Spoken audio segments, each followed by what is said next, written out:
यह कहानी उस एक मैच पर आधारित है जब संपूर्ण संसार को लगने लगा कि अपना वक्त के अंधकार में कहीं खो गया है। बेटा धोनी जवाब देना। रनआउट से करीब शुरू हुआ, रनआउट पे ही एंड है। जख्मी हो गया शेर तेरा, उम्मीद मत रखी थी होने की। तू जरा धोनी तेरा खेलना बल्लेबाजी करेगा, ये डाइट तो इससे लगती नहीं। परंतु उस दुनिया को यकीन था कि शेर कितना भी बूढ़ा क्यों ना हो जाए, अगर मैदान में उतरेगा तो कहानी भी उस रात हुई एक दर्दनाक शिकार पर आधारित में विलीन हो चुकी वो रात जिसे संपूर्ण सृष्टि कांड के नाम से जानती है।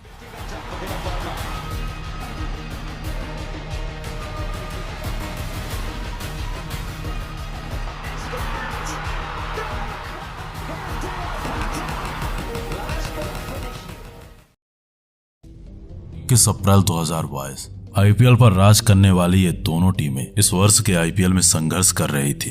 अपने नए कप्तान के साथ चेन्नई पूरी तरह से असफल रही। बिना माही के कप्तानी के संपूर्ण चेन्नई नष्ट होने के कगार पर थी। वहीं मुंबई अभी भी अपने प्लेइंग कॉम्बिनेशन की एक लंबी लड़ाई लड़ रही थी। आईपीएल की हो रहा था जब आईपीएल की दो सर्वाधिक शक्तिशाली टीमें पॉइंट्स टेबल में एक साथ नीचे से टॉप कर रही थी। ऐसे में इन दोनों टीमों के बीच की ये जंग क्रिकेट प्रशंसकों के लिए एक रोमांचक राइवलरी थी। टॉस के लिए दोनों टीमों के जड्डू ने टॉस जीतकर पहले गेंदबाजी करने का फैसला सुनाया। सर जडेजा के इस फैसले के साथ मुंबई के कप्तान रोहित शर्मा और pocket dynamite Ishan Kishan opening के लिए मैदान में उतर चुके थे। रोहित और ईशान से मुंबई को एक शानदार शुरुआत की उम्मीद थी, परंतु देश के मुकेश ने पहले ही ओवर में आउट कर मुंबई के इरादों को नेस्तनाबूद कर दिया। ऐसे हालात में मुंबई के लिए मैदान में थे डेवाल्डो ब्रेविस और सूर्य कुमार यादव। सूर्य ने आते ही इस चौके के साथ खाता खोला। संपूर्ण मुंबई साम्राज्य की उम्मीदें मुंबई की जान मुंबई के सूर्य कुमार यादव से थी। इन दोनों की ये जुगलबंदी माही को अच्छी नहीं लगी। माही ने बड़े के सामने मिचेल सेंटनर को मैदान में उतार दिया। माही के इस चाल को डेवाल्ड समझ नहीं पाए और डेवाल्ड मिचेल के इस चाल में लगभग फंस चुके थे, परंतु सर जडेजा से एक गलती और उस गलती का नतीजा मुंबई का ब्रेविस अभी भी मुंबई के लिए मैदान। तीसरा ओवर एक बार फिर से मुकेश का पलटवार हुआ और इस पलटवार में डेवाल्डो ब्रेविस मुकेश का शिकार हुए। धीरे धीरे मुंबई का पतन अब प्रारंभ हो चुका था। मुंबई की उम्मीद, मुंबई की जान, मुंबई का सूर्य कुमार यादव अभी भी मुंबई के लिए मैदान में था। एक तरफ से बैक टू बैक विकेट गिर रहे थे, वहीं दूसरी तरफ से सूर्य की तरह चमक रहा था। अब 6 ओवर का खेल खत्म हो चुका था। मुंबई अपने 3 बड़े विकेट मुंबई के लिए मैदान में थे, सूर्य कुमार यादव और तिलक वर्मा। परंतु 7वें ओवर की दूसरी बॉल पर चेन्नई के गेंदबाजों ने सूर्य का सूर्यास्त कर दिया। मुंबई 47 पर अपने 4 विकेट खो चुकी थी। सूर्यास्त बादल चारों तरफ से मुंबई को घेर चुके थे।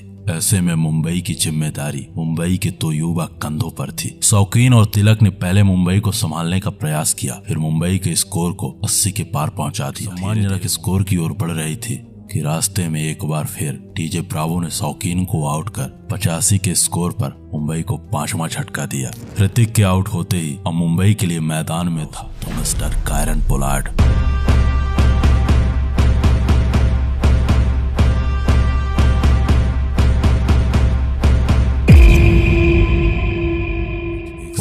छोटी सी साझेदारी होती है, परंतु 111 के स्कोर पर कायरन भी माही की माया चाल का शिकार हो गए। एक तरफ से तिलक का संघर्ष लगातार जारी था, वहीं दूसरे छोर से मुंबई का कोई दूसरा बल्लेबाज एक बड़ी पारी खेलने को तैयार नहीं था। तिलक का ये बल्ला मुंबई की उम्मीद, वहीं दूसरी तरफ मुंबई के बल्लेबाज चेन्नई के गेंदबाजों के सामने घुटने टेकने को मजबूर थे। अब 18 ओवर का खेल खत्म हो चुका था। तिलक ने और आखिर की कुछ गेंदों में जयदेव उनादकट के साथ एक बेहतरीन ताबड़तोड़ फिनिश की बदौलत मुंबई के स्कोर को 150 के पार पहुंचा दिया। ये रहा मुंबई के बल्लेबाजों का स्कोर कार्ड। मुंबई की ओर से तिलक वर्मा ने सर्वाधिक 43 गेंदों में, जयदेव उनादकट ने महज 9 गेंदों में 19 रन बना करके एक शानदार फिनिशिंग टच दिया।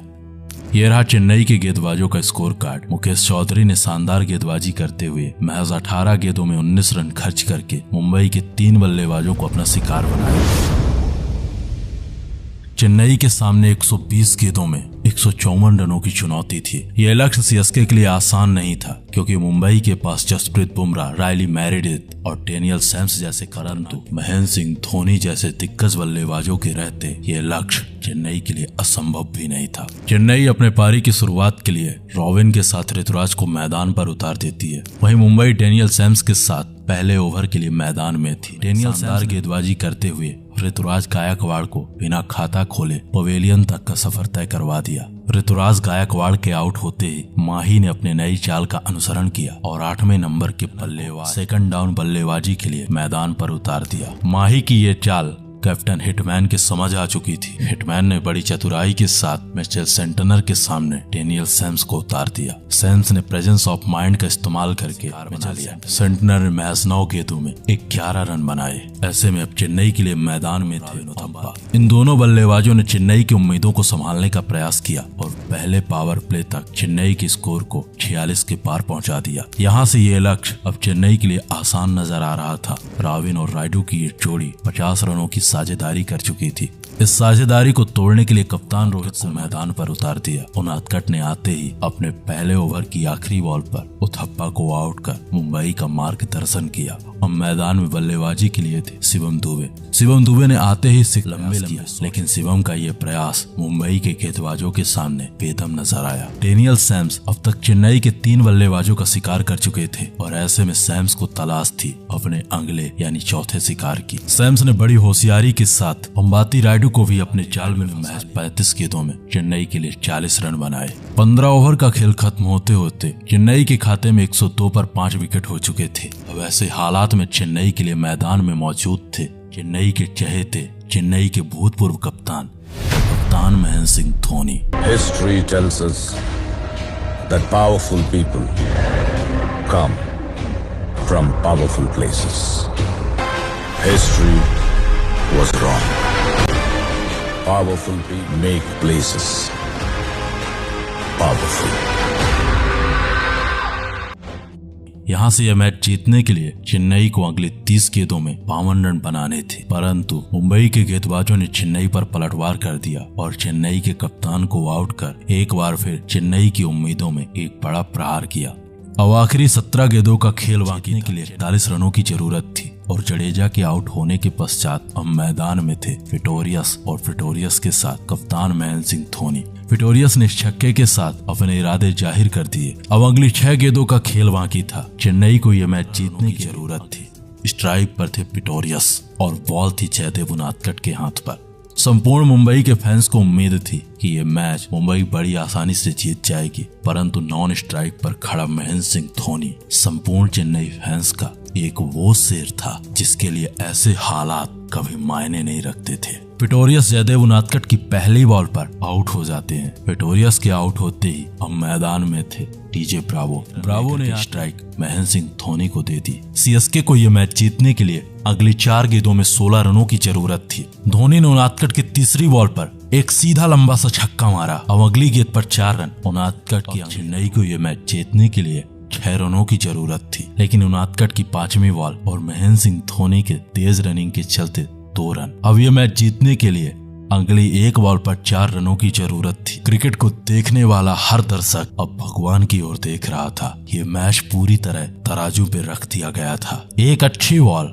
मुंबई की जीत और वहीं एक बड़ा शॉट चेन्नई की जीत। इसी थ्रिल और सस्पेंस के बीच उनादकट लंबे कदमों के साथ अपनी तेज रनिंग प्रारंभ करते हैं और उनादकट की ये सीधी बॉल महेंद्र सिंह धोनी के बल्ले से टकराती है और ये दंदनाता हुआ 4 रन। जो मैच कुछ देर पहले सीएसके से दूर जा चुका था, चेन्नई उसी मैच को अब जीत चुकी थी। इस जीत से संपूर्ण सीएसके के फैंस में एक अलग ही खुशी, एक अलग ही जोश था और माही के बल्ले से उन लोगों को भी जवाब मिल चुका था जो कह रहे थे अपना माही अब पूरा हो चुका है। ये रहा चेन्नई के बल्लेबाजों का स्कोर कार्ड। चेन्नई की ओर से सर्वाधिक अंबाती रायडू ने रन बनाए, वहीं महेंद्र सिंह धोनी ने एक शानदार महाविस्फोटक फिनिशिंग टच दे करके चेन्नई को एक हारा हुआ मैच जिता दिया। इसी